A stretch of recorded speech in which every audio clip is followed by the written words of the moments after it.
Yes, hello guys. I am again here to explain our new metallurgy, that is a metallurgy of iron. It is a very interesting metallurgy out of all और बहुत important है academic और competition के लिए।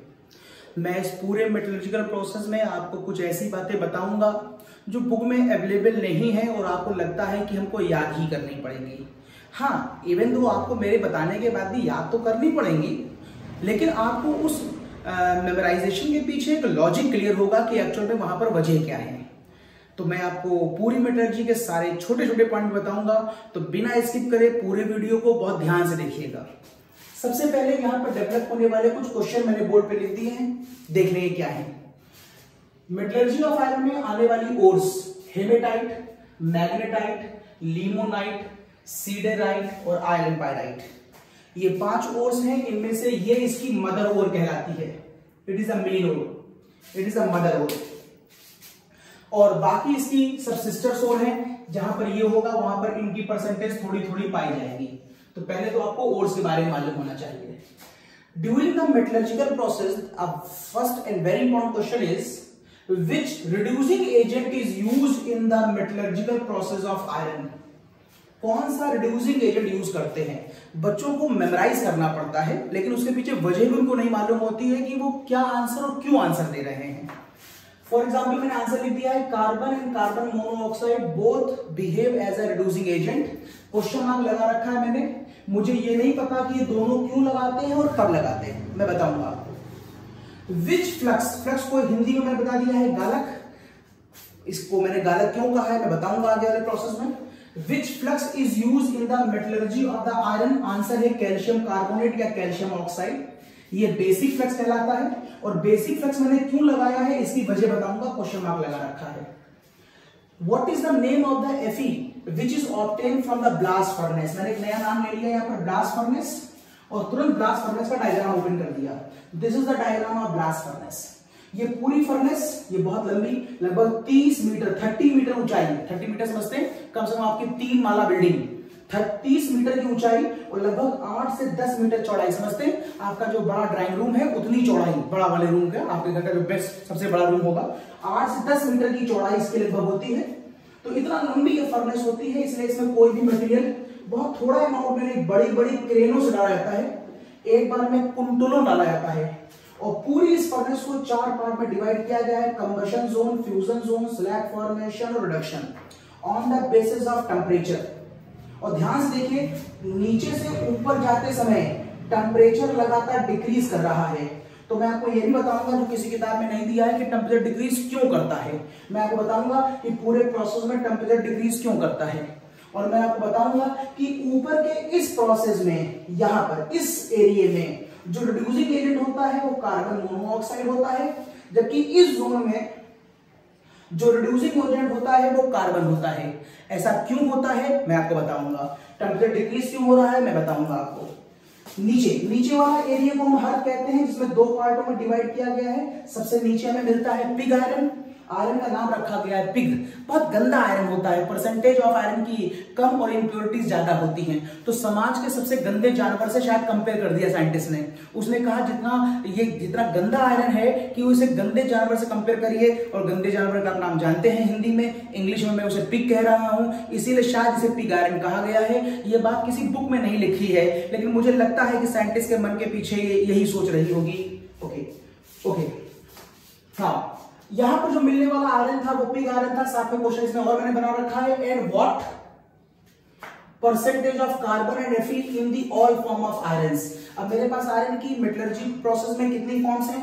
Pig iron है, cast iron है, wrought iron है और स्टील है। इन सब में Fe की परसेंटेज 93, 94, 99.99 और 98 से लेकर 99 होती है। ये परसेंटेज तो आपको याद करनी पड़ेगी।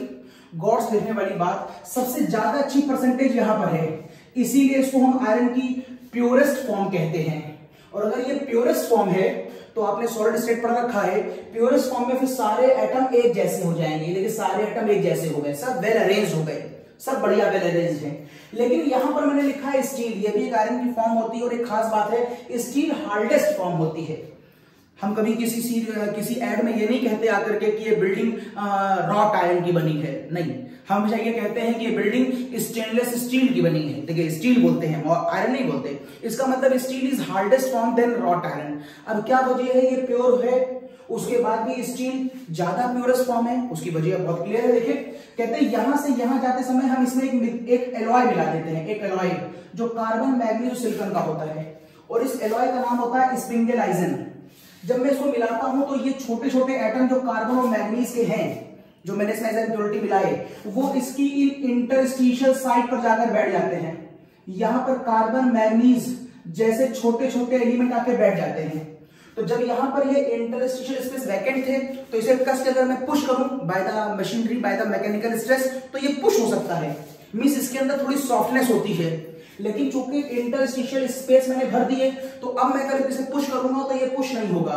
दिस इज द कॉज, ये हार्डेस्ट फॉर्म होती है रॉट आयरन से। आपको कार्बन की परसेंटेज भी खूब पूछी गई है कॉम्पिटिशन में, याद रखिएगा 4 से लेकर 5, यहाँ 2.5 से लेकर 4, 0.08 और यहाँ पर 0.25 से लेकर 2%। तो यहाँ पर परसेंटेज थोड़ा सा आपको जरूर क्लैम करना पड़ेगा। और फिर लास्ट क्वेश्चन है मेरा, what is the temperature of aluminium, what is the percentage of all zones of blast furnace. Blast furnace में सभी जोन का टेम्परेचर क्या है, and why it is decreasing on moving upward, और ऊपर जाने पर ये डिक्रीज क्यों करता है। ये एक छोटा सा मैंने एक आउटलाइन खींची है आयरन की मेटलर्जी को डिटेल में बताने के लिए कि हमें क्या क्या इसके अंदर पढ़ना चाहिए और क्या क्या क्वेश्चन एग्जाम में आते हैं और क्या क्या चीजें हमें बहुत डिटेल में समझनी है। अब मैं मेटलर्जी शुरू करता हूं, इसका एक स्नैपशॉट ले लीजिए, मैं आगे चलता हूं। ओके, अब मैं यहां से इन क्वेश्चंस को हटा दे रहा हूं और मेटलर्जिकल प्रोसेस को शुरू करता हूं।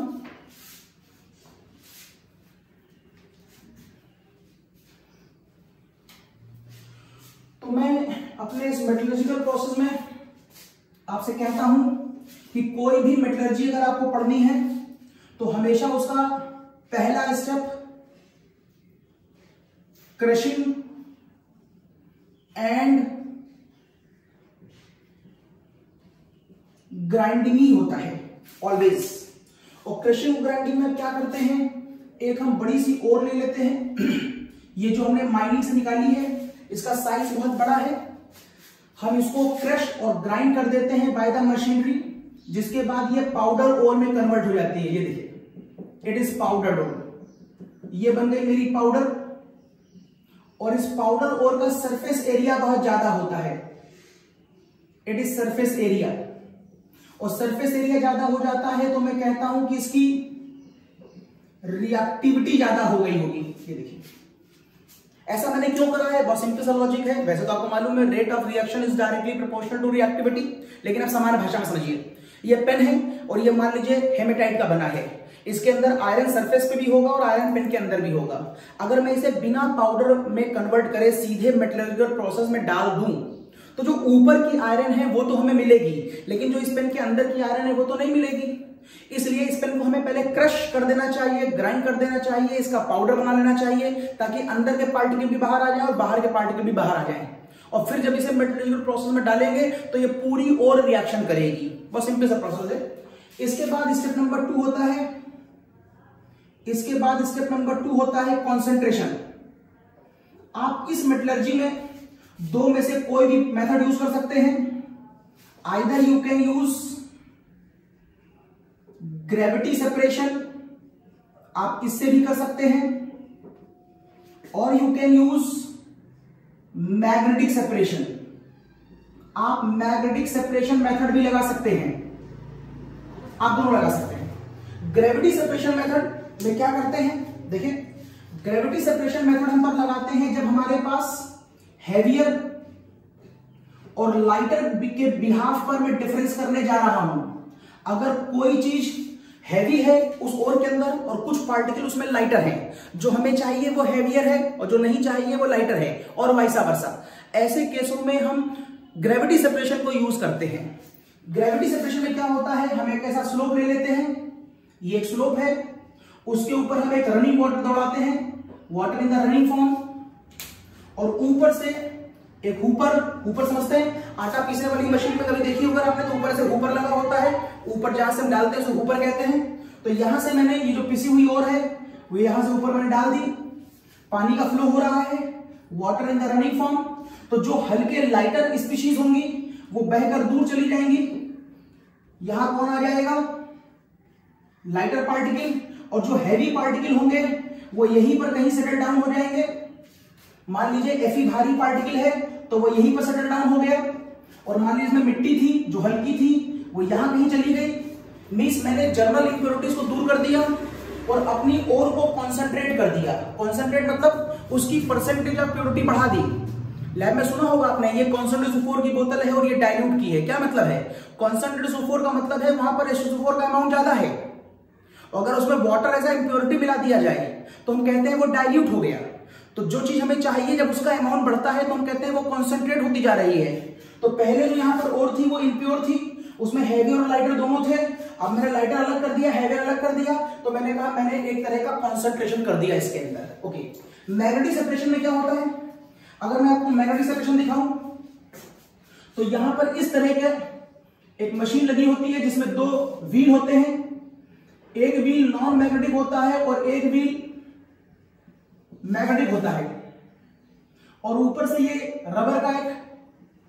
रबर की एक बेल्ट मूव कर रही होती है।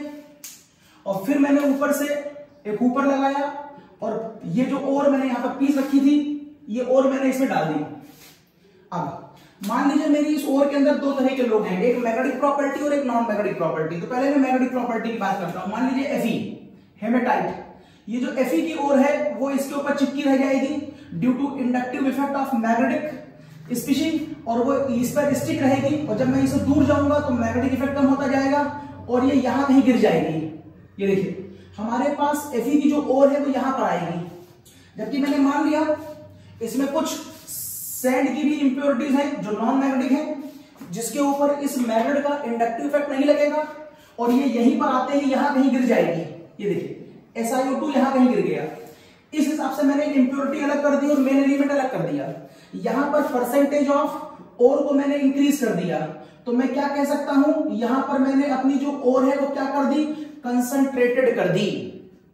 ओके, पहले स्टेप और दूसरे स्टेप के बाद हमेशा मेटलर्जी, मैंने आपको बताया था जनरलाइज मेथड में हमेशा कैल्सिनेशन आता है, लेकिन हर मेटलर्जी में कैल्सिनेशन होगा ये कोई जरूरी नहीं है। मैंने आपको जनरलाइज मेथड बता दिया है। इस लेक्चर को पढ़ने से पहले मेरा जनरलाइज लेक्चर जरूर देख लीजिएगा। अब आपको यह सोचना है कि इस मेटलर्जी में कैल्सिनेशन होगा कि नहीं होगा। क्या होता है कैल्सिनेशन में, जब हम किसी ओर को हीट करते हैं in absence of air and below the melting point of the ore, तो वहां से हम दो इंप्योरिटियों को बाहर निकालते हैं, मेनली CO2 और वाटर। तो अगर आपकी ओर में ये इंप्योरिटी है तो कैल्सिनेशन करिएगा वरना मत करिएगा। मेरे पास जो मदर ओर है उसमें तो ये नहीं दिखाई देता, लेकिन मैंने कहा ये इसकी सिस्टर ओर है, साथ में ये भी होता है। तो मैं मान लूं अगर इसके अंदर लिमोनाइट और सीडराइट मौजूद है तो इसके अंदर मुझे ये स्टेप करना चाहिए। तो Fe2O3.2H2O, अगर मैं इसे हीट करता हूं तो यहां से पानी की वेपर्स बाहर निकल जाती हैं। ये देखिए इस तरीके से कुछ इंप्योरिटी मैंने बाहर निकाल दी, अपनी ओर को थोड़ा सा मैंने प्यूरिफाई फिर से कर लिया। या अगर मैं आपसे बात करता हूं सीडराइट की और मैं उसे गर्म कर देता हूं तो यहां से बनेगा FeOCO2। कुछ इंप्योरिटी मैंने कंसंट्रेशन से बाहर निकाली थी जो जनरलाइज इंप्योरिटी थी, लेकिन कैल्सिनेशन में हम स्पेसिफिक इंप्योरिटियों को बाहर निकालते हैं, that is CO2 and water. Calcination इस तीसरा स्टेप होता है हर मेटलर्जी का। उसके बाद आती है रोस्टिंग। रोस्टिंग भी आप हर मेटलर्जी में करें कोई जरूरी नहीं है। रोस्टिंग में होता क्या है, जब हम किसी ओर को गर्म कर देते हैं below the melting point of ore, लेकिन इस बार शर्त है एयर की प्रेजेंस में गर्म करते हैं। तो सल्फर लाइक एलिमेंट्स, वैसे तो 2-3 एलिमेंट्स ऐसे होते हैं जिनको हम यहां पर बाहर निकालते हैं, लेकिन हम मेनली फोकस कर रहे हैं सल्फर लाइक इंप्योरिटीज पर। तो यहां पर अगर सल्फर लाइक इंप्योरिटी अवेलेबल है तो वो यहां से SO2 की फॉर्म में बाहर निकल जाएगी। ये देखिए SO2 की फॉर्म में बाहर निकल गई। अब मेरे पास इस वाली ओर में सल्फर नहीं है, लेकिन यहां पर इस वाली ओर में सल्फर दिखाई दे रहा है। अगर मैं मान लूं कि इस ओर में थोड़ा बहुत अमाउंट FeS2 का है तो मैं कहूंगा FeS2 ऑक्सीजन से जब कंबाइन करके गर्म की जाएगी तो ये बना लेगी FeO और सल्फर डाइऑक्साइड। बैलेंस कर लें, यहां पर 2 सल्फर है, अब 2 दूनी 4 और 5 ऑक्सीजन है, तो ये कुछ इस तरीके से बैलेंस हो जाएगी। और देखिए यहां से SO2 की इंप्योरिटी बाहर निकल गई। रोस्टिंग के बाद हर मेटलर्जी का जो नेक्स्ट स्टेप होगा वो हमेशा स्मेल्टिंग होगा। वैसे स्मेल्टिंग के नाम से हमें कुछ समझ में नहीं आता, लेकिन इसका एक नाम और है, उससे समझ में आता है, और वो नाम क्या है? और वो नाम है रिडक्शन। और what is the meaning of reduction? अगर आप किसी कंपाउंड से और वैसे तो रिडक्शन की कई डेफिनेशन हैं, लेकिन जो यहां लग रही मैं वही बता रहा हूं। आप कह सकते हैं जब किसी कंपाउंड से मैं ऑक्सीजन गैस बाहर निकालता हूं तो हम कहते हैं वहां पर रिडक्शन हो रहा है। देखिए, अगर मैं यहां से ऑक्सीजन बाहर निकाल दूं तो Fe बचेगा, मतलब रिडक्शन। अगर मैं यहां से ऑक्सीजन बाहर निकाल दूं तो Fe बचेगा, मतलब रिडक्शन। यहां पर Fe2O3 था, यहां से मैं पानी बाहर निकाल चुका था बाय द कैल्सिनेशन, तो बचे हुए पार्ट से मैं ऑक्सीजन बाहर निकालूंगा, मुझे रिडक्शन मिलेगा, मतलब Fe मिल जाएगा। FeCO3 में भी मैं कैल्सिनेशन करने के बाद इसको कन्वर्ट कर चुका हूं FeO में, ये देखिए FeO में, और अब मैं यहां से O निकाल दूंगा तो इसका भी रिडक्शन हो जाएगा। FeS2 को मैं FeO में कन्वर्ट कर चुका हूं, ये भी कन्वर्ट हो चुकी है FeO में। अब मैं यहां से O निकाल दूंगा तो रिडक्शन के थ्रू Fe मिल जाएगा। तो ध्यान से देखिए, सारी इंप्योरिटीज को निकालने के बाद अब मेरे पास Fe ऑक्सीडाइज फॉर्म में है, और अब मैं अगर इसे रिड्यूस कर दूं तो मुझे Fe मिल जाएगा। ओके, अभी जो रिडक्शन का प्रोसेस है इसमें कोई ना कोई रिड्यूसिंग एजेंट लगेगा, तो या तो मैं कार्बन लगाऊंगा या फिर मैं कार्बन मोनो लगाऊंगा, दो में से कब कौन सा लगाऊंगा, और उनको लगाते समय टेम्परेचर का क्या सपोर्ट होगा मेरे पास। इन सारी बातों को समझने के लिए मुझे नेक्स्ट हेडिंग पढ़नी है जिसका नाम है स्मेल्टिंग, और ये प्रोसेस होता है ब्लास्ट फर्नेस में। अब मैं ब्लास्ट फर्नेस ओपन करने जा रहा हूं, इसका स्नैपशॉट लीजिए, स्क्रीनशॉट लीजिए इसकी, हटा रहा हूं ना। अब मैं बात करता हूं आपसे ब्लास्ट फर्नेस की। ब्लास्ट फर्नेस को 4 स्टेप में बांटा गया है। पहला स्टेप कंबशन, ये मेरा पहला स्टेप है। नाम ही मालूम है आपको कंबशन, आपने फर्स्ट ईयर में थर्मोडायनामिक्स में पढ़ा है। जब किसी स्पीशीज को ऑक्सीजन की प्रेजेंस में जब मैं बर्न करता हूं तो उस घटना को हम कहते हैं कंबशन। तो यहां पर क्या हुआ, मैंने यहां पर ऊपर से क्या क्या डाला, मैंने यहां पर ऊपर से Fe2O3 लिया, मैंने यहां पर ऊपर से कार्बन लिया, और मैंने यहां से ऊपर से CaCO3 लिया। तीनों चीजें ऊपर से मैंने डाली। इसका क्या यूज होगा एक एक करके बताता हूं।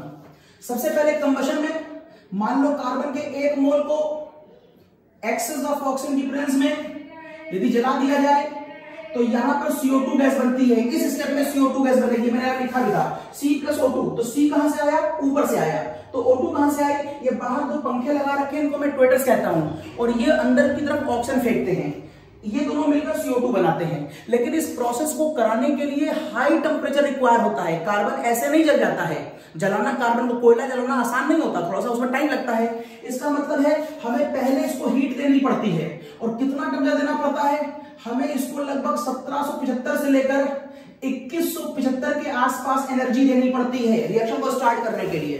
लेकिन एक खास बात, किसी भी फ्यूल को पहली बार आपको जलाना पड़ता है, लेकिन वो स्पीशीज अगर फ्यूल की तरह काम कर रही है तो उसे फिर बार बार आपको एनर्जी नहीं देनी पड़ती, बल्कि वो आपको एनर्जी देता है। ध्यान करिए, अगर आप कहीं कोयला जलाना चाहते हैं तो पहले आप माचिस लगाते हैं या उसको थोड़ा सा फूकते हैं, बंद करते हैं, थोड़ा मुश्किल होता है, और एक बार अगर वो जल गया तो फिर वो घंटों जितना आप चाहें उतना जलाते रहें।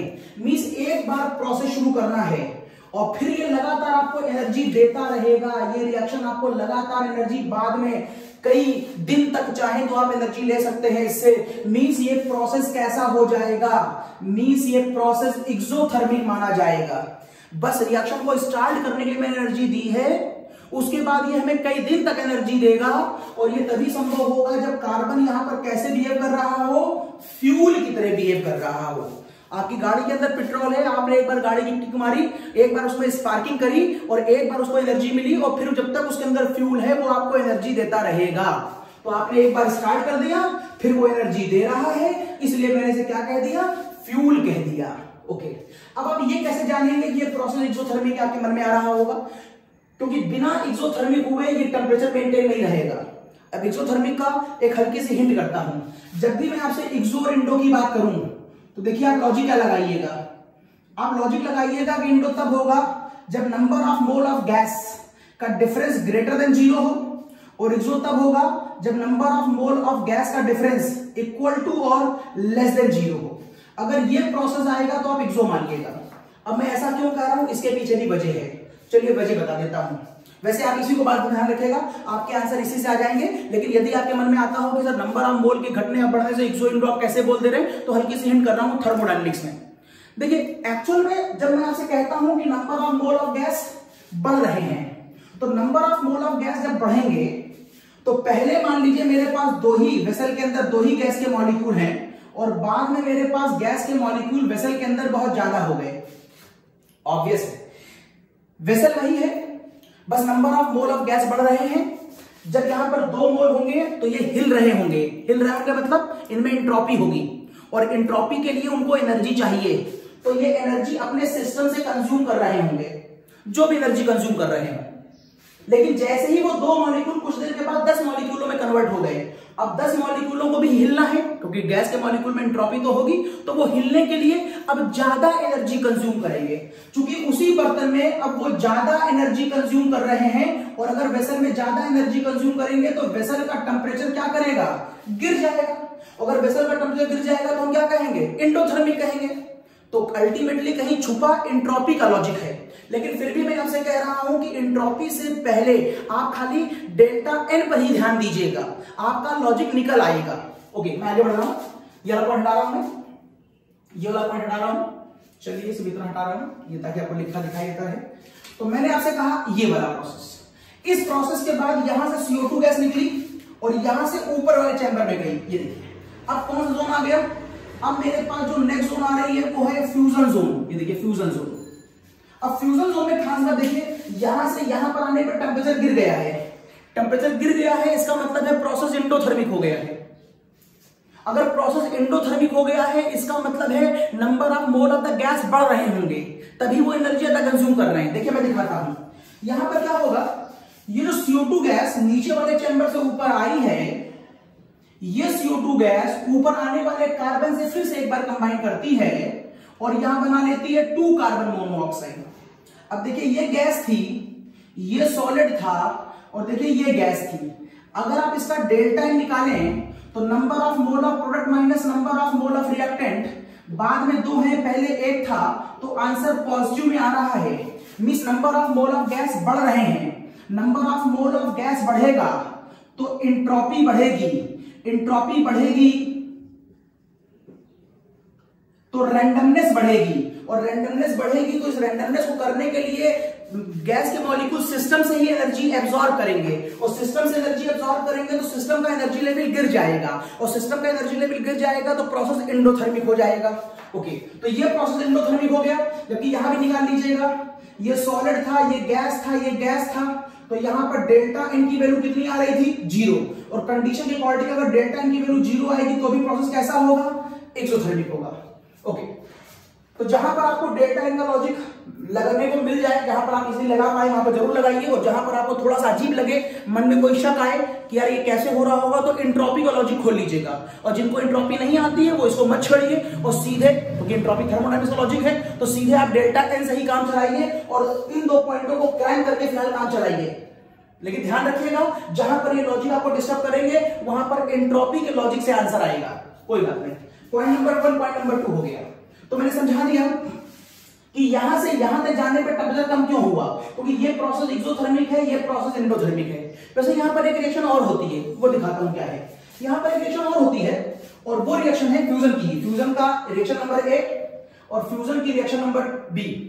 यहां पर वो कहता है कि एक FeO नाम का पार्टिकल ऊपर से आता है।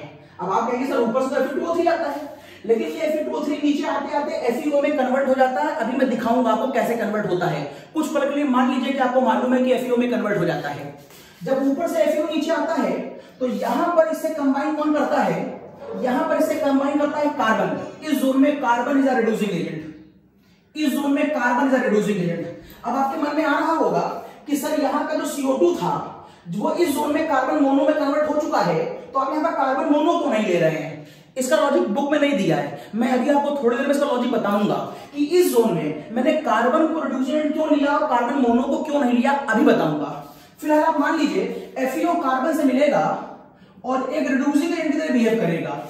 टेम्परेचर यहां पर कितना है, 1475 से लेकर 1775 केल्विन के बीच में। और ऐसा होने पे क्या होगा, ऐसा होने पे FeO कार्बन मोनोऑक्साइड गैस बनेगी। पहले आप चेक कर लें ये प्रोसेस एंडोथर्मिक है कि नहीं।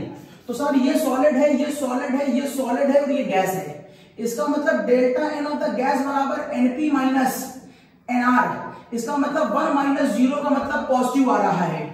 Means number of mole of gas बढ़ रहे हैं। इसका मतलब है इस सिस्टम की एंट्रोपी बढ़ रही होगी। इसका मतलब है इस सिस्टम की रैंडमनेस बढ़ रही होगी और इस रैंडमनेस को करने के लिए ये एनर्जी एब्जॉर्ब करेगा तो सिस्टम का एनर्जी लेवल गिर जाएगा। ओके, तो मैंने समझा दिया कि ये प्रोसेस एंडोथर्मिक क्यों होता है। लेकिन आपके मन में क्वेश्चन छुपा हुआ है भी कि सर आपने यहां पर कार्बन को रिड्यूसिंग क्यों लिया, कार्बन मोनो को क्यों नहीं लिया। इसका आंसर 5 मिनट के बाद दूंगा। फिलहाल आप याद रखिए कि यहां पर कार्बन रिड्यूसिंग एजेंट है। चलो मैं यहां से ऊपर की तरफ बढ़ता हूं। जब मैं यहां से यहां जाता हूं तो देखता हूं टेंपरेचर फिर कम हो जाता है। फ्यूजन स्लैब में जाने पर टेंपरेचर गिर गया। आप हिंट समझ गए हैं। कंफर्म यहां से यहां जाने में प्रोसेस कैसा हो गया होगा, एंडोथर्मिक हो गया होगा। मतलब number of mole of the gas बढ़ गए होंगे। आइए देखें, जब मैं स्टेप नंबर 3 में जाता हूं जिसका नाम है slag formation zone. Slag formation zone, तो यहां मैं देखता हूं सबसे पहला स्टेप मैं यहां पर एक स्लैग लेता हूं। मैं यहां पर स्लैग फॉर्मेशन जोन में सबसे पहले कंपाउंड लेता हूं जिसका नाम है फ्लक्स। इसे मैं फ्लक्स कहता हूं। अगर मैं इंग्लिश में बात करूं तो फ्लक्स को गालक कहता हूं। किन मेटलर्जियों में फ्लक्स डाला जाता है, यह बड़ी खास बात है कि आप किन मेटलर्जियों में फ्लक्स यूज करेंगे। तो इस मेटलर्जी में फ्लक्स यूज कर रहे हैं वजह। देखिए फ्लक्स को अगर आप हिंदी में जाने तो बहुत अच्छा है। फ्लक्स को हिंदी में कहते हैं गालक, मतलब गलाने वाला। कभी कभी कुछ मेटलर्जीज में ऐसी इंप्योरिटी आती है जो गलने को तैयार नहीं होती, तो उसे गलाने के लिए हमें कुछ खास काम करना पड़ता है, तो हम कहते हैं गालक। फॉर एग्जाम्पल क्लास के अंदर कुछ ऐसे बच्चे होते हैं जिसको अगर प्यार से भी कह दिया जाए कि बेटा ऐसा काम कर लीजिएगा तो वो टीचर की बात मान जाते हैं। लेकिन कभी कभी ऐसा होता है कि कुछ खास तरह के महापुरुष क्लास में बैठे होते हैं जो सामान्य स्थितियों में बात को समझते ही नहीं हैं, तो उनको थोड़ा सा टाइट करके थोड़ा सा कंडीशनों को बदलकर उनको अपने सही रास्ते पर लाने की कोशिश टीचर करता है। तो जो तरीका उस समय टीचर ने उस बच्चे पर यूज करा है, आप कह सकते हैं वो तरीका उस बच्चे को गलाने के लिए यूज किया है, उस तरीके को आप गालक कह सकते हैं। एक एग्जाम्पल और देता हूं। अगर आप थोड़ा सा रोड पर निकलिए तो कई बार बाहर सड़क पर डिसिप्लिन को मेंटेन करने के लिए पुलिस वाले भैया खड़े होते हैं जिनके हाथ में डंडा होता है। समाज के ज्यादातर लोग वो पुलिस को देख करके नॉर्मल रूटीन पर आ जाते हैं। पुलिस वाले भैया को देखकर नॉर्मल रूटीन पे आ जाते हैं। मतलब पुलिस वाले भैया को अपना डंडा यूज करने की आवश्यकता नहीं है। तो वो जो लोग उनको देखकर डर गए वो सामान्य लोग हैं। लेकिन कभी कभी कुछ थोड़े से महापुरुष भी सड़क पर निकलते हैं और वो कहते हैं मुझे आपसे कोई फर्क नहीं पड़ता, मींस मैं आपको देखकर गलने वाला नहीं हूं। तो पुलिस वाले भैया डंडा यूज करते हैं जिसको कहते हैं गालक, और जब वो डंडा चलता है तो कोई भी आदमी हो गलने को तैयार हो जाता है। इसका मतलब वो डंडा जो है वहां पर उस आदमी के लिए गालक की तरह काम करता है। ओके, तो मैंने आपसे कहा कि ऊपर से एक इंप्योरिटी जाने अनजाने मेरे पास आ रही है, वो है SiO2। ये देखिए ऊपर से एक इंप्योरिटी ऊपर से आ रही है SiO2 जो इसके साथ आती है। और अगर आपको मालूम हो तो रेत किसी भी टेम्परेचर पर गलने को तैयार नहीं है। इसका मतलब रेत मेरे लिए एक नॉन डिफ्यूजिबल इंप्योरिटी है। रेत मेरे लिए एक नॉन डिफ्यूजिबल इंप्योरिटी है। मींस ये महापुरुष हैं, ये गलने को तैयार नहीं है। इसका मतलब इनको गलाने के लिए हमें पुलिस वाले भैया का डंडा चाहिए। तो चलो एक स्पीशीज लेके आते हैं कैल्शियम कार्बोनेट। और कैल्शियम कार्बोनेट जब हम गर्म करते हैं इस चैम्बर में तो हम देखते हैं कुछ वो रिएक्शन ऐसे ब्रेक होती है, ऐसे कैल्शियम कार्बोनेट। अब सबसे पहले आपको मैं टेम्परेचर की बात बताता हूं। यहां से यहां पर आने पर टेम्परेचर कम क्यों होगा, दिखाई देने लगा। ये सॉलिड था, ये सॉलिड था, ये गैस था। तो यदि आप इसका डेल्टा निकालेंगे तो NP माइनस NR के हिसाब से आंसर प्लस में आ रहा है। दिस इज द कॉज, ये प्रोसेस एंडोथर्मिक है। तो इस रिएक्शन की वजह से ही टेम्परेचर कम हो गया, एक पॉइंट। दूसरा, आपने इस इंप्योरिटी को गलाने के लिए इस ही कंपाउंड को क्यों यूज किया। अगर मैं आपके मन में यह बात आए कि CaCO3, तो मैं कहूंगा CaCO3 नहीं, आप कोई भी बेसिक कंपाउंड यूज कर सकते हैं। हाँ, लेकिन कोई भी नहीं का मतलब कुछ एक लिस्ट होती है, सर्टेन कंपाउंड होते हैं, लेकिन एक कंफर्म बात है उनका नेचर बेसिक होना चाहिए। कैसे मालूम चलेगा CaCO3 का नेचर बेसिक है, आइए देखते हैं। जब मैं CaCO3 को ब्रेक करता हूं तो CaOCO2 बनता है। बताइए इन दोनों में कौन एसिडिक है कौन बेसिक है। शायद मुश्किल होगा आपके लिए पहचानना, एक हिंट देता हूं। वैसे आपको ये मालूम है कि H2SO4 एसिड है, हाँ मालूम है। HNO3 एसिड है, हाँ ये जनरल आप H देकर बोल रहे होंगे। HNO3 में H है, H2SO4 में H है, H3PO4 में H है। अच्छा बेस कौन है? NaOH OH है, बेस है। MgOH का होल ट्वाइस बेस है। कैल्शियम OH का होल ट्वाइस सर बेस है। लेकिन इन दोनों में सर ना H दिखाई दे रहा है ना OH दिखाई दे रहा है। So how can we get कि इट इज एसिड और बेस?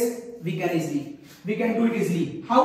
देखिएगा, जब कोई आपको अपने बारे में बताने को तैयार ना हो, आप सड़क पे जा रहे हैं, कोई दोस्त मिल गया, आपने उससे कोई आदमी मिल गया और आपने कहा कि साहब मेरे से दोस्ती कर लो और दोस्ती करके अपना नाम बताओ, तो वो नहीं बताएगा, वो आपसे इतनी जल्दी इंटरेक्ट नहीं होने वाला। तो आप क्या करिए, उससे दोस्ती करने के लिए इंडिया में बड़ी आसान तरीके होते हैं। आप उसे कुछ खिलाइए पिलाइए।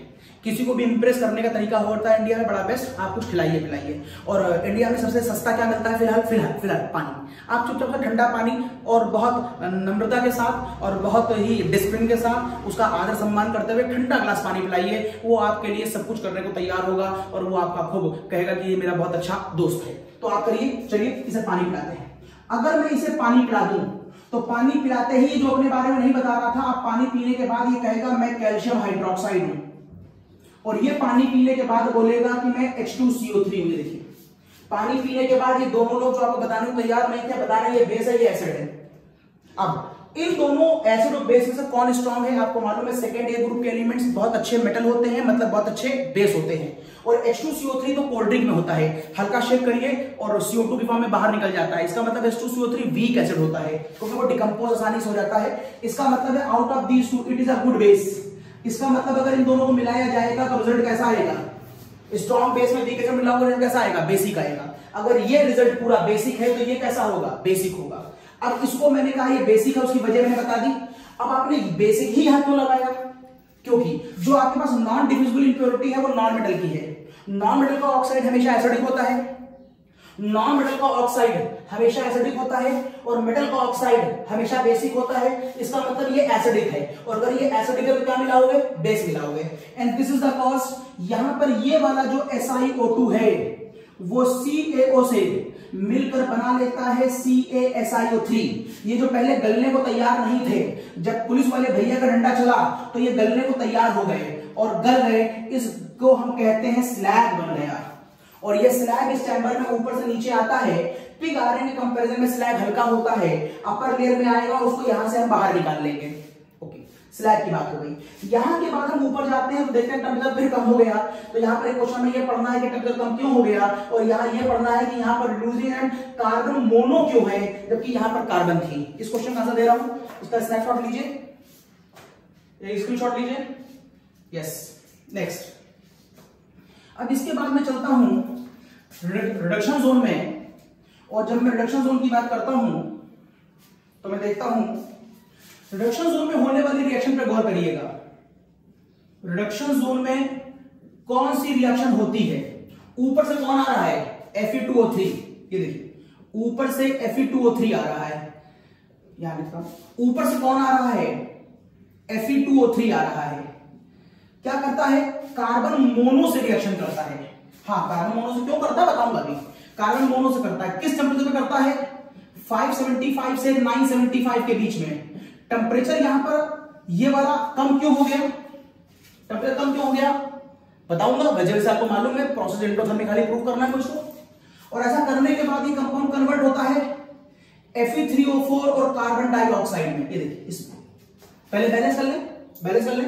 यहां पर अगर 3Fe2O3 ले लिया जाए तो यहां पर 2 ले लिया जाए, 3 दूनी 6 Fe बैलेंस है। ऑक्सीजन यहां पर 3 तिहाई 9 और 1 10 है। यहां पर 4 दूनी 8 और 2 10 है।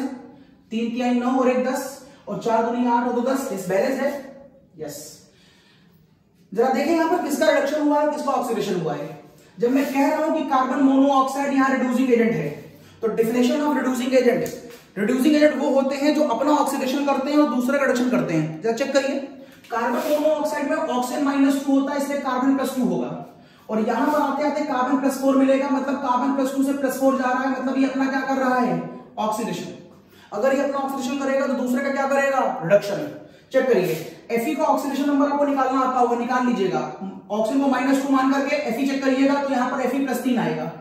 Fe3O4 एक्चुअल में कंबाइंड फॉर्म होती है किसकी? FeO.Fe2O3 की, इसकी होती है। और यहां पर ये वाला जो Fe है वो +3 है और ये वाला जो Fe है वो +2 है। समझिए, यहां पर सारे +3 वाले Fe थे, यहां पर कुछ Fe +3 के हैं और कुछ Fe +2 के हैं। इसका मतलब ये +3 इस +2 में क्या कर गया, रिड्यूस हो गया। किसने करा, कार्बन मोनो ने करा। कार्बन मोनो ने क्यों करा बताऊंगा, फिलहाल रिएक्शन देखिए आप। अगला स्टेप देखिए, यहां से मिलने वाले जो Fe2O3 थे ये फिर अगले स्टेप में यूज हो जाएंगे Fe3O4, फिर कार्बन मोनो से कंबाइन करेगा सेम टेंपरेचर कंडीशन पर और अब बनाएगा FeO और फिर से बनाएगा कार्बन डाई। वही लॉजिक, यहां पर फिर ये रिड्यूसिंग एजेंट है, ये रिड्यूसिंग एजेंट है तो ये +2 है और यहां पर ये +4 है। ये इसका क्या कर रहा है, अपना क्या कर रहा है, ऑक्सीडेशन, दूसरे का क्या करेगा, रिडक्शन। चेक करिए, यहां पर दो तरह के Fe थे, एक +2 वाला था और एक +3 वाला था, लेकिन यहाँ पर सारे Fe किसमें हैं, +2। तो जो +2 था वो तो +2 में है, जो +3 था वो भी +2 में चला गया, मतलब यहाँ पर रिडक्शन हुआ है और किसने करा है, कार्बन मोनो ने करा है। Okay, third step. अच्छा बैलेंस कर ले, यहाँ पर 2 3 6 Fe थे तो यहाँ पर 6 Fe होने चाहिए थे। यहाँ 4 दूनी 8 और एक 9 है, यहाँ पर 6 और 2 10 है, तो क्यों ना यहाँ 2 कर लिया जाए। अब चेक करें, कार्बन ऐसा करने पर यहाँ कार्बन 2 है, यहाँ कार्बन 1 है। अब चेक करें तो 6 4 दूनी 8 2 10 और यहाँ पर 6 और 4 10। ओके, बैलेंस है। नाउ अब मैं क्या करूंगा, इस वाले 6 Fe, अच्छा हाँ मैंने आपसे कहा था, अगर आपको याद हो कि ऊपर से डाला Fe2O3 है लेकिन नीचे आते आते वो FeO में कन्वर्ट हो गया होगा। मैंने आपसे थोड़े पहले कहा था, ये देखिए इसी स्टेप में Fe2O3 धीरे धीरे धीरे धीरे किसमें कन्वर्ट हो गया, FeO में कन्वर्ट हो गया। तो FeO कहां से आया था वो मैंने आपको यहां बता दिया। अब ये वाला जो FeO है वो फिर से कार्बन मोनो से कंबाइन करेगा और यहां पर बनाएगा Fe plus carbon di. Check कर लें, बैलेंस करें, शायद ये बैलेंस हो चुकी है, लेकिन यहाँ पर 6 Fe थे तो यहाँ 6 कर लीजिएगा, यहाँ 6 कर लीजिएगा, यहाँ 6 कर लीजिएगा, यहाँ 6 कर लीजिएगा। Everything is balanced. यस, यहाँ पर Fe +2 से कहां चला गया, 0 में चला गया, ये भी रिडक्शन है। और ये +2 से कहां चला गया, ये +4 में। Yes, everything is very clear. Now at the last eventually when we are balance the all the reaction by adding all these 3, जो कर सकते हैं वो काट दीजिए, ये गया और ये गया, ये गया और ये गया, तो बचता क्या है 3 Fe2O3, 6 7 8 और 9 कार्बन मोनोऑक्साइड, 6 Fe प्लस 6 7 8 और एक 9 CO2। ये देखिए ये बचता है। मुझे यहां पर जो Fe मिली ये वाली Fe, ये ऊपर से नीचे गिरी और गिर करके ऐसा पिग आयरन यहां पर इकट्ठा हो गई। तो ये कौन सा Fe है, ये पिग आयरन है। इसको इतना गंदा नाम क्यों दिया गया है, क्योंकि ये आयरन की सबसे गंदी फॉर्म है। कितना परसेंट Fe है, 93, और यहां पर होता है लगभग 4 से लेकर के 5% तक कौन, कार्बन। ये खूब पूछा गया है एकेडमिक में, कॉम्पिटिशन में। ओके, अब आपको मुझे ये बताना है कि टेम्परेचर कम क्यों हो गया, एंडोथर्मिक प्रूफ करना है। देखिए यहां पर Fe सॉलिड है, ये Fe2SO3, और यहां पर चलो पहले गैस देख लें आप, यहां पर ये 9 गैस है और यहां पर 9 गैस है, जबकि यहां पर ये सॉलिड है और आप इसे सॉलिड मान रहे हैं। देखिए आपको यहां पर डेल्टा एन की वैल्यू 0 दिखाई दे रही होगी। सॉलिड सॉलिड से कोई मतलब नहीं है, डेल्टा एन 9 में से 9 है तो 0, और 0 के अकॉर्डिंग मैंने आपसे कहा था अगर 0 आएगा तो प्रोसेस कैसा हो जाएगा, एक्सो। अब आपको लग रहा होगा प्रोसेस एक्सो हो जाएगा, क्योंकि मुझे प्रूफ क्या करना है, इंडो। इसका मतलब है कि हम एक्सो गलत समझ रहे हैं। तो मैंने आपसे कहा था, अगर आपको याद हो, कि हर बार आंसर डेल्टा एन से नहीं आता। डेल्टा एन तो खाली एक मोटी मोटी हिंट है, लेकिन उसमें जो छुपा हुआ लॉजिक है वो कौन है, एंट्रोपी है। आप ध्यान से देखिए, number of mole of the gas भले नहीं बढ़ रहे हो, लेकिन एंट्रोपी बढ़ रही है। ये कोई माइक्रोस्कोपिक प्रोसेस है, देखिएगा एंट्रोपी बढ़ रही है। Fe2O3 सॉलिड है, कोई बात नहीं, लेकिन इस Fe को जिसको आपने सॉलिड लिखा है, एक्चुअल में ये Fe सॉलिड नहीं है, ये Fe यहां लिक्विड होता है। यस, यहां पर जो हर में लिक्विड Fe इकट्ठा होता है वो लिक्विड होता है, और एंट्रोपी सॉलिड, लिक्विड और गैस में सबसे ज्यादा एंट्रोपी गैस की है, फिर लिक्विड की सबसे कम सॉलिड की है। तो यहां से यहां तक आते समय एंट्रोपी बढ़ गई है। अगर एंट्रोपी बढ़ गई है तो मॉलिक्यूल हिल रहा होगा, हिलने के लिए वो एनर्जी कंज्यूम करेगा, एनर्जी कंज्यूम करेगा तो सिस्टम का टेंपरेचर गिर जाएगा, एक वजह। दूसरा आपको लग रहा है 9 कार्बन मोनो यहां पर है और 9 CO2 यहां पर है। एक्चुअल में अगर आप माइक्रोस्कोपिक देखें तो यहां से यहां पर जाने पर एंट्रोपी बढ़ रही है, क्योंकि यहां पर कार्बन मोनो में से, अगर आप थर्मोडायनेमिक्स के लेक्चर में चले जाए फर्स्ट ईयर के, तो कार्बन मोनो में से अगर कार्बन को फिक्स कर दिया जाए तो खाली, अगर कार्बन को फिक्स कर दिया जाए, ये कार्बन है और ये डबल बॉन्ड है, यहां पर O है, अगर कार्बन को फिक्स कर दें तो खाली O हिलता है, ऐसे O हिल रहा है। और अगर कार्बन डाइऑक्साइड को देखें तो कार्बन डाइऑक्साइड ऐसा होता है, ये अगर बीच सेंटर के मॉलिक्यूल को कार्बन मान लिया जाए तो इधर भी ऑक्सीजन है, इधर भी ऑक्सीजन है। अब ये वाला भी ऑक्सीजन हिल रहा है और ये वाला भी ऑक्सीजन हिल रहा है। इसका मतलब CO2 के अंदर रेंडमनेस ज्यादा है, मींस CO2 में एंट्रोपी ज्यादा है, तो ये एनर्जी ज्यादा कंज्यूम करेगा, तो सिस्टम का टेंपरेचर ये ज्यादा गिराएगा। Means with the help of all these concepts we can say it is not a exothermic process, it is a endothermic process। किसी बुक में लॉजिक नहीं दिए हुए हैं कि टेंपरेचर गिर क्यों रहा है, लेकिन मैंने आपको हिंट थर्मोडायनामिक्स जोड़ के बताई कि यहां पर ऐसा क्यों हो रहा है। अब मेरा क्वेश्चन बचा है कि why here it is reducing agent and why here it is a reducing agent, it can be explained with the help of a Illingham diagram। देखिए अब मैं आपके लिए Illingham diagram खोलता हूं। Illingham जो मैंने आपको ऑलरेडी अपने जनरलाइज लेक्चर में पढ़ाया है, उसको वहां से देखिएगा जरूर, मेरे Illingham डायग्राम के प्रोसेस को, वो काफी इंपॉर्टेंट है। देखिए अगर मैं Illingham डायग्राम को ओपन करूं तो Illingham डायग्राम खींचा गया था delta G not kilo joule पर मोल ऑफ ऑक्सीजन के रिस्पेक्ट में, और यहां पर मैंने लिया था टेंपरेचर। ऊपर जाने पर डेल्टा G जहां पर 0 हो गया है वहां पर डेल्टा G 0 लिख दिया और मैंने कह दिया ये पोजीशन इक्विलिब्रियम की है। इस लाइन के ऊपर डेल्टा G पॉजिटिव और इस लाइन के डेल्टा G निगेटिव होता है।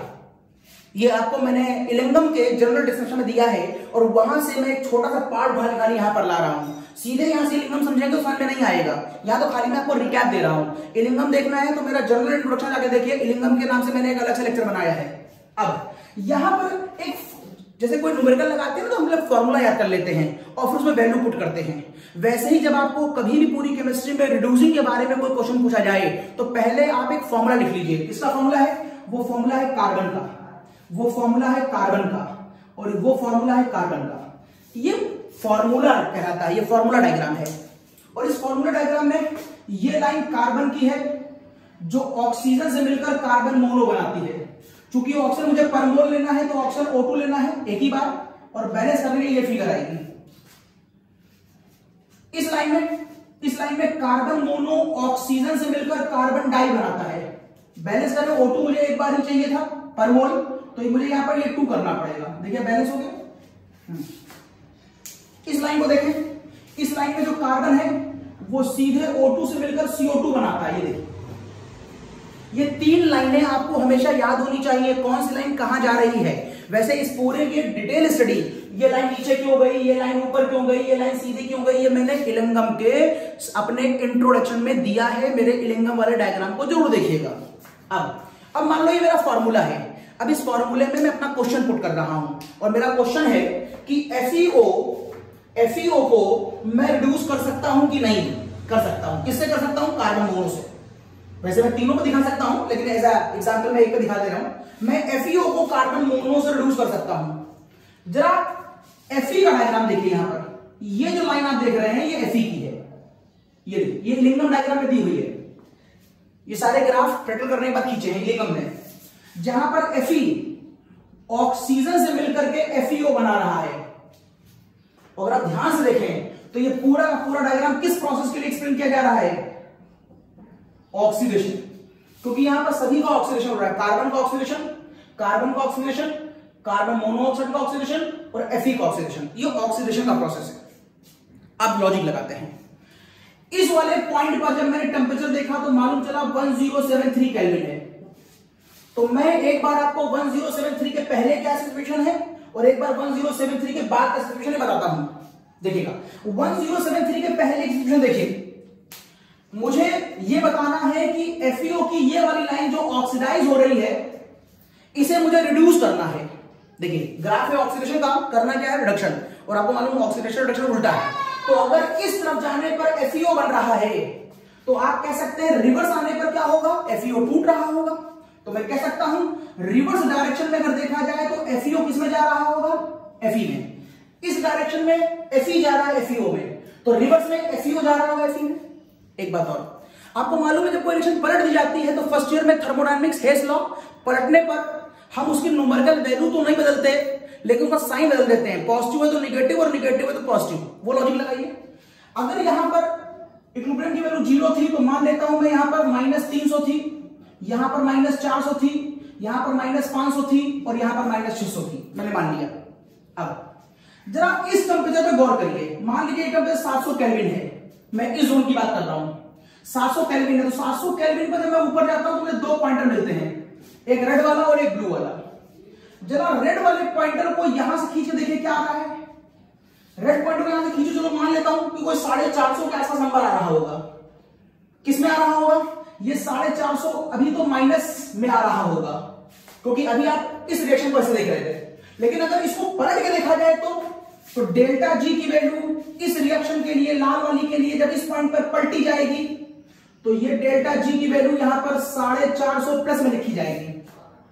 मैं फिर बता रहा हूं, इस पॉइंट पर अगर आप इस रिएक्शन को ऐसे लिखते हैं, इस पॉइंट पर अगर आप इस रिएक्शन को ऐसे लिखते हैं, तो मैं कहूंगा इसका जो डेल्टा G1 है वो माइनस 450 है जब FeFeO में जाता है। लेकिन अगर आप इसी रिएक्शन को पलट के लिख देते हैं कुछ इस तरीके से, तो मैं कहूंगा इसका डेल्टा G जो है वो प्लस 450 हो जाएगा। ये देखिए, ये Fe मैं जा रहा हूं उसका रिवर्स करने, तो FeO चला जाएगा Fe में। यस, FeO चला जाएगा Fe में। मैंने पलट के लिख दिया, मैंने रिवर्स कर दिया। ये ऑक्सीडेशन है, मैंने रिवर्स कर दिया। रिवर्स करूंगा तो डेल्टा जी जो माइनस में था वो किसमें चला गया? वो प्लस में चला गया। अब मुझे FeO से Fe बनाना है, अच्छा, और यहां पर सामने क्या निकल रही होगी? ऑक्सीजन। आप इतने वाले एरिया पर फोकस करिएगा, इस वाले एरिया पर। अब मुद्दा ये उठता है कि इसे रिड्यूस कौन करेगा? It is a reduction process. तो इसे रिड्यूस कौन करेगा? इस वाले पॉइंट। अच्छा, एक बात और, इलिंगम डायग्राम में मैंने बताया था आपको शॉर्ट ट्रिक, जब भी किसी स्पीशीज को रिड्यूस करना होता है तो जिसको रिड्यूस करना है उसके जो नीचे वाली लाइन है वही रिड्यूस करती है। ये शॉर्ट ट्रिक है। अगर इसे रिड्यूस करना है, इसके नीचे लाइन ये है, यही रिड्यूस करेगी, कंफर्म ऊपर वाली नहीं करेगी। लेकिन आप चाहें तो ऐसे याद कर सकते हैं कि इस वाले ग्राफ में FeO को कार्बन मोनोऑक्साइड रिड्यूस करेगा, लेकिन फिर भी समझाता हूं कि कैसे, रटने के बाद भी समझना चाहिए कैसे। तो आप इस लाइन को ऐसे ही रहने दीजिए, इसको मत इन्वर्स करिए, क्योंकि इस लाइन में इसका क्या हो रहा है? ऑक्सीडेशन। अगर कार्बन मोनो का ऑक्सीडेशन हो रहा है तो दूसरे का क्या करेगा? रिडक्शन, तभी वो रिड्यूसिंग एजेंट हो पाएगा। इसलिए मैं इसको पलटूंगा नहीं। तो ये हो जाएगा कार्बन मोनो, जो ऑक्सीजन से कंबाइन करके क्या बना रहा है? Carbon die.